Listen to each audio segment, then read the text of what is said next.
আসসালামু আলাইকুম। আমি মেজবাউল ইসলাম। আজকে রসায়নের আমরা খুবই গুরুত্বপূর্ণ একটা টপিক সম্পর্কে আলোচনা করব। সেই টপিকটা হচ্ছে ইলেকট্রন বিন্যাস, যেটা ছাড়া আমরা রসায়নের কোনো কিছু ঠিকমতো বুঝবো না। সেই জন্য এটা বোঝা আমাদের অত্যন্ত গুরুত্বপূর্ণ। এটা বোঝার কিছু শর্টকাট টেকনিক আছে। একটা ছন্দ আছে, যে ছন্দ অনুযায়ী ইলেকট্রন বিন্যাস যদি আমরা করি, তাহলে আমরা মোটামুটি 118টার সবগুলো মৌলেরই ইলেকট্রন বিন্যাস করতে পারবো। এই ছন্দটা হচ্ছে S S P S P S DPS DPS FDPS FDPS. ছন্দটা আমরা লিখি S S P S P S DPS DPS F DPS F DPS. তো আমরা প্রথমেই জানবো যে আমাদের ইলেকট্রন বিন্যাস করার সময় প্রথমে শক্তি স্তরের মাধ্যমে আমাদের ইলেকট্রনগুলোকে বিন্যাস করতে হবে। শক্তি স্তরগুলোর আবার কিছু উপশক্তি স্তর আছে। উপশক্তি স্তরগুলা আমি আগে লিখে রাখছি। এস একটা উপশক্তি স্তর, পি ডি এফ এগুলো সবই হচ্ছে উপশক্তি স্তর।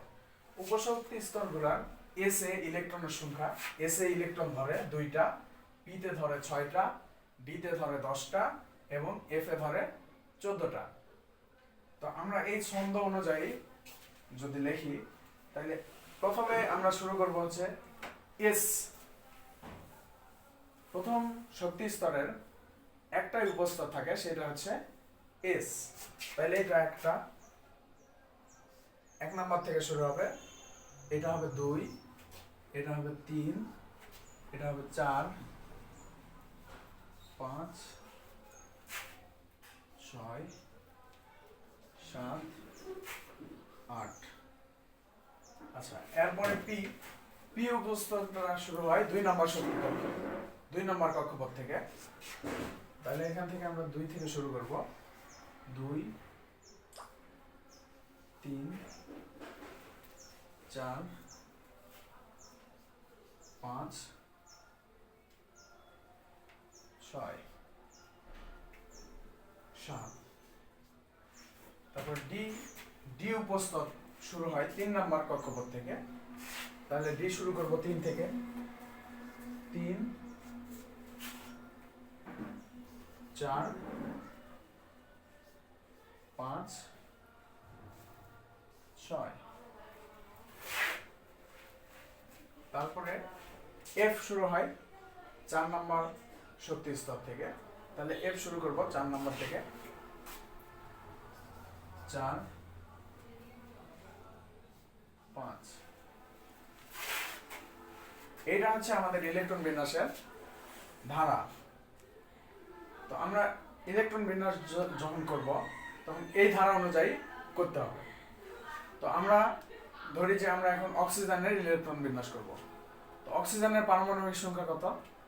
অক্সিজেনের পারমাণবিক সংখ্যা হচ্ছে 8। তাহলে আমাদের ইলেকট্রন সংখ্যা হবে 8। তাহলে আমরা জানি যে এস উপস্তরে ইলেকট্রন ধরে 2টা, তাহলে 2 দিয়ে দেব। এস এ ধরে 2টা, 2 দিয়ে দেব। 2, 2, 4। পিতে ধরে 6টা,